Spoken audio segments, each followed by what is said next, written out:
Hi beautiful people, welcome back. Hope you guys are doing fantastic wherever you are in the world. Happy Wednesday. Hope you guys are having a wonderful week so far. Let's get into today's video, but before that, my usual disclaimer. Please do not take what I say as fact. Feel free to do your own research and come to your own conclusions. Kody Joy is back, and thanks to Laura McGill for always keeping us up to date with her lives on Instagram. And since I am blocked from Kody Joy's Instagram, and not that it's a problem, please don't get me wrong, but thanks to Laura McGill that catches all these lives and keeps people like me up to date with the shenanigans, I will always be grateful. And that also, yes, to my haters that are in other people's chats or that are sitting on an island that seems to be so worried about what I'm doing on my channel and who I am promoting. The answer for you is yes. I still have Laura McGill's link to buy me a coffee in my description box.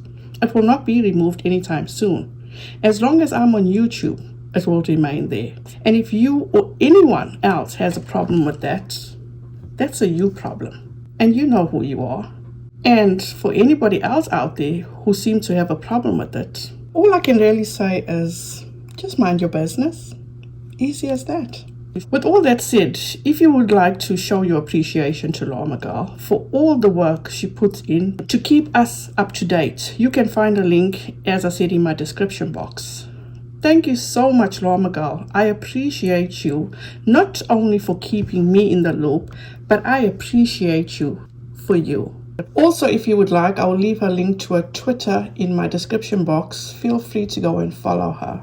Anyways, Kody Joy was talking about Jim Holt, and this is what she had to say. This is my weird ass story about Jim Holt, who, by the way, is a child abuser, in my opinion, and according to court records.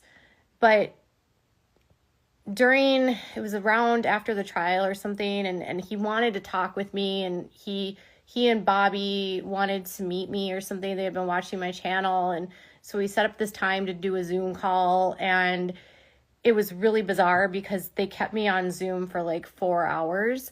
Kody Joy always has to be dramatic.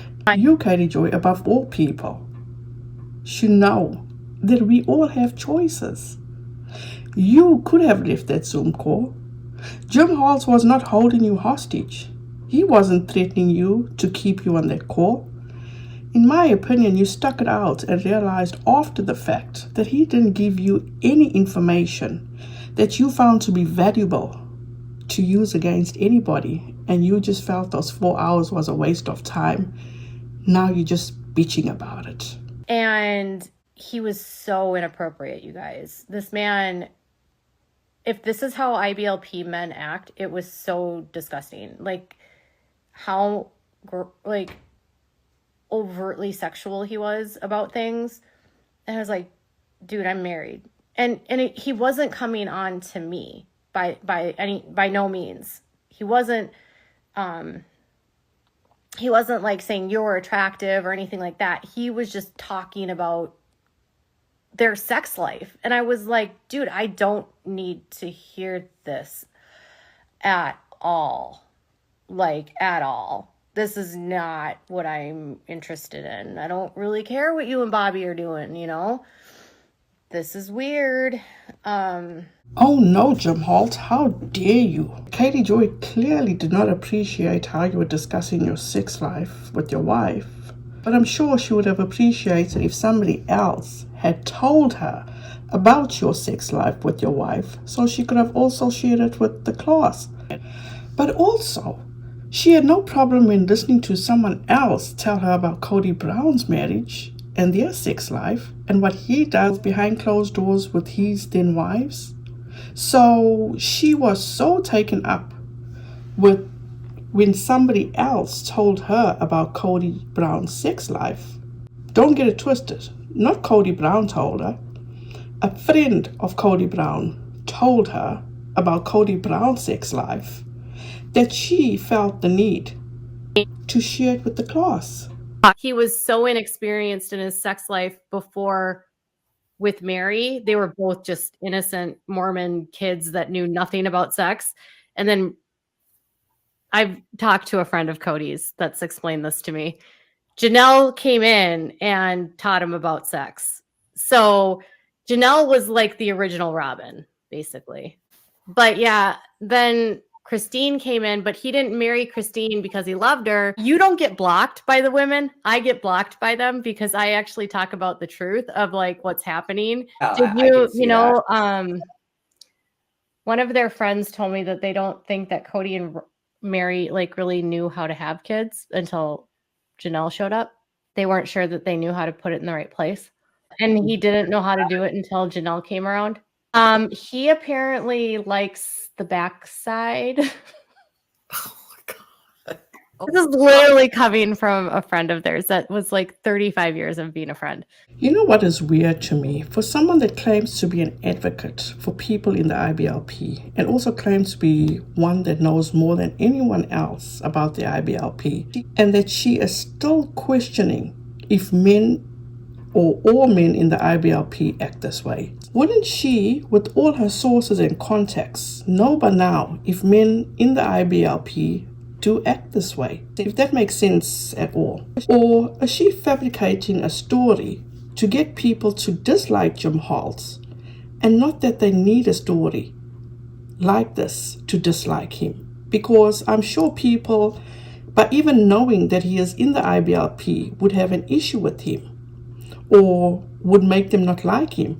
And let's not forget last year when she was having issues with her then bestie, Amy King.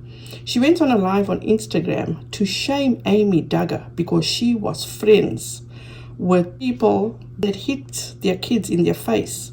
She was talking about Jim Holt, and she mentioned other things that Jim Holt had allegedly done. In my opinion, it seems to be the go-to for Kody Joy when she can't get certain men to step to her tune. She makes up stories like this. Like I said, it's just my opinion. She did a similar thing to Steve McRae, and that is why I am here today still discussing Kody Joy. Because through my research, I found out how she, in my opinion, falsely accused him of sexual harassment. And she even made a statement through the years that she couldn't remember if it was sexual harassment or if she just felt uncomfortable. But what's the big deal? He never went to jail. Hello? Can people not fathom or understand that when men are falsely accused of things like this, it leaves a stain on their reputation? Steve, to this day, which a lot of people have an issue with me defending Steve in this situation, and I've claimed from the get-go that I will always defend Steve in regard to this false allegation. For Kody Joy falsely accusing him of sexual harassment. But people can't seem to acknowledge that. It's weird. I freaking love, ends up tagging me in this tweet where this guy is basically like mocking me for saying that he sexually harassed me, which I never said that like he directly sexually harassed me. I said he made inappropriate sexual comments around me.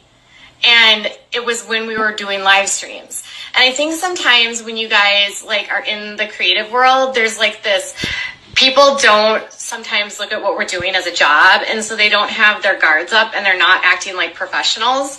But I try to be professional in everything that I do because like I feel like I'm representing a brand. He told me in September of 2019, if you do not apologize to me and publicly retract that I sexually harassed you, which is never really like, I don't even think I actually said sexually harassed. It was just that he spoke about his. Yes, you did. Did I say? I don't even remember. He wanted me to apologize for making the comment about like him sexually harassing me. And by the way, it might be a crime, but it's not like I pressed charges. He didn't go to jail for it. When Preacher Boy did not respond to Kody Joy in the timely manner that she wanted him to respond to her, she accused him of abusing his wife, his children, and a sister that doesn't even exist. We'll leave the link to that video where he tells his story. But to end this all, it's like, why is it okay, for Kody Joy to be putting out stories like this in regard to Jim Holt when that was supposed to be, and I'm just assuming that he was giving her an interview. It was like basically there should have been some kind of confidentiality with that interview. But because she's so pissed at Jim Holt, in my opinion, she's exposing him for what he said in that interview. In regard to Steve, she felt that she couldn't get out of him what she needed, so she turned on him like this. Again, I'm assuming only she can say the reasons why she does this to these men. And then Preacher Boy, she accused him of being an abuser because he didn't get back to her in a timely fashion. Why is it okay for women to do this to men? Yet, if a man does this to a woman, people lose their shit. It's just not right. But this is just my thoughts, my opinions. You guys can let me know how you feel. Thank you so much, you guys, for joining me. Have a wonderful rest of your week. Please be safe out there. Be kind to one another. And don't forget, make good memories. Bye, guys.